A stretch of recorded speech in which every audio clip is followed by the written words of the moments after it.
Bom dia, vamos começar hoje nosso devocional com Deus, continuando aqui em Marcos capítulo 13, versículo 14, continuação, que diz assim: a grande tribulação. Então, quando vides o sacrilégio horrível posicionando no lugar onde não deve estar, aquele que lê as escrituras entenderá. O que estiverem na Judéia, fuja para os montes. Quem estiver sobre as lajes, que não cobre as vossas casas. Fuja depressa, nem entre para retirar delas qualquer dos vossos pertences. Quem estiver no campo, não retorne para apanhar seu manto.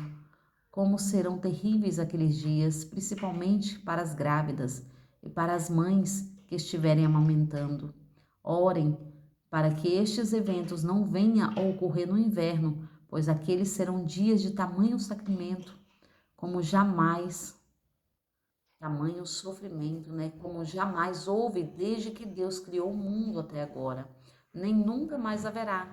Portanto, se o Senhor não estivesse reduzido aquele período, nenhum de ser de carne e ossos sobreviveria. Contudo, por causa dos eleitos, pois por eles escolhido, tais dias foram abreviados pelo Senhor. Se todavia alguém lhes anunciar, eis aqui Cristo, ou ainda, eis logo ali, não dei crédito a isto, pois surgirão falsos cristos e falsos profetas, e realizando sinais e maravilhas, com o objetivo de enganar, se possível, os próprios eleitos. Desse modo, estais vigilantes, pois sobre tudo isto vos avisei com antecedência. Amém, né? Aqui Cristo está nos mostrando o quanto ele nos avisou e o que hoje está acontecendo, né? Hoje nós podemos ver tudo isso acontecendo, né? Hoje tem se levantado tantos falsos profetas, dizendo que é até Jesus. Então vamos nos despertar, igreja, porque o Senhor nos avisou. O próprio Jesus deixou na sua palavra como devemos vigiar e orar, porque aqui ele fala de uma vigilância quando vê se levantar ali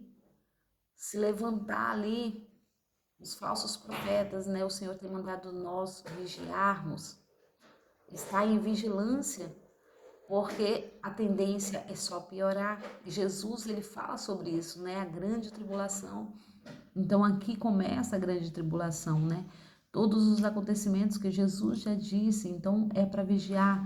Ó, então quando vides o sacrilégio horrível posicionado no lugar onde não deve estar, aquele que lê as escrituras entenderá. O que está na Judéia, fuja para os montes. Então ele está falando, aqueles que estiver, fuja para os montes, né?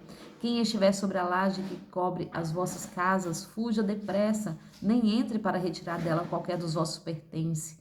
Então ele está falando para estar em vigilância e não estar no lugar que as pessoas acham que é seguro, né? Porque muitas pessoas hoje vão correr para casa e o Senhor está despertando, fuja para as montanhas, né? E aqui ele fala, nem volte. Quem estiver no campo, não retorne para apanhar o seu manto, como serão terríveis aqueles dias, principalmente para as grávidas e para as mães que estiverem amamentando. Orem para que estes eventos não venham a ocorrer no inverno. Então o Senhor ainda nos desperta para que nós possamos estar em oração, para que esses eventos não venham a ocorrer no inverno, porque grande já é o sofrimento, né? Imagina ainda no frio. Então Jesus, ele tem um cuidado de falar para nós, nos despertarmos em oração e pedir ao Senhor que venha interceder por nós, né? Então aqui ele está falando ali, né? Para que possamos orar a Deus e pedir, Senhor, não deixe que isso aconteça no inverno. Não deixa que tudo isso aconteça, né? Se todavia alguém lhe anunciar, eis aqui Cristo, ou ainda, eis logo ali, não dei qualquer crédito a isto. Pois surgirão falsos cristos e falsos profetas, realizando sinais e maravilhas com o objetivo de enganar, se possível, os próprios eleitos. Então aqui Jesus ainda nos desperta, né? Tome cuidado se ouvir alguém profetizando ou falando, ou sarando ou curando, dizendo que é o próprio Cristo. Ele não está falando aqui de meramente uma pessoa que está ali servindo ao Senhor e fazendo milagres e maravilhas em nome do Senhor, não. Ele está aqui falando de alguém que se levanta dizendo que é o próprio Cristo. E realizará sinais, milagres e maravilhas, porque se nós bem nos lembramos, Moisés, quando Deus manda Moisés ali pegar aquele cajado e jogar no chão e se transformar numa cobra. Os outros lados também, quando chega ali até Faraó, os próprios magos de Faraó também fazem a mesma coisa. Os próprios magos joga também e transforma em cobra. Só que a diferença é que o Senhor manda Moisés jogar de novo o cajado e quando ele joga aquela cobra, come as duas cobras, que foi transformada também dos magos, porque Deus é sobre Deus. Deus é rei e Senhor sobre todos, soberano. E ali o Senhor começa a mostrar a sua soberania sobre aquele povo, né? Quem é Deus?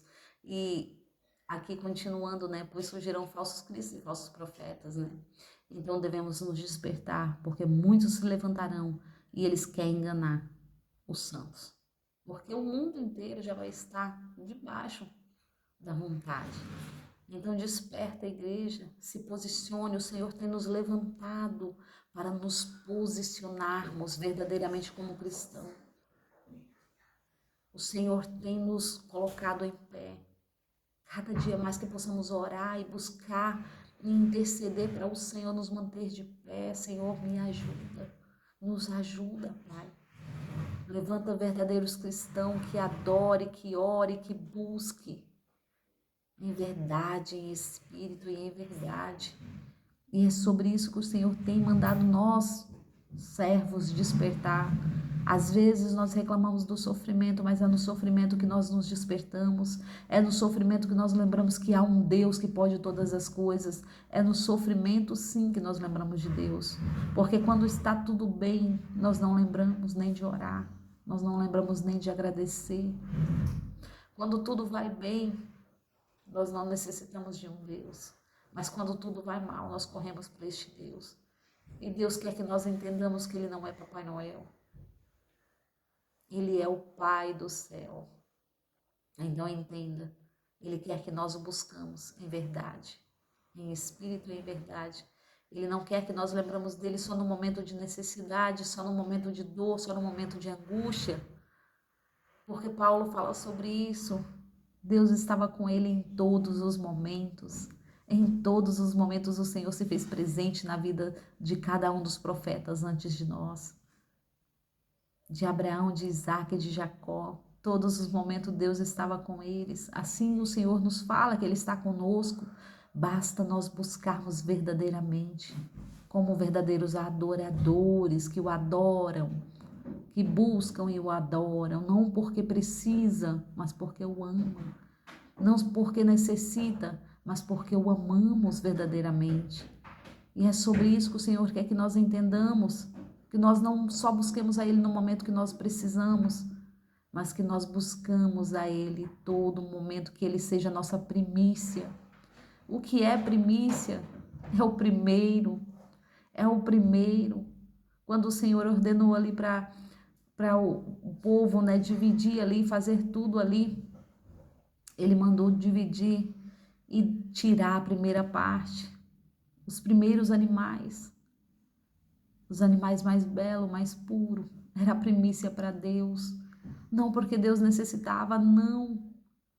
Mas é que nós devemos entender, assim como o povo ali tinha que entender, que devemos tirar para nós não segurarmos.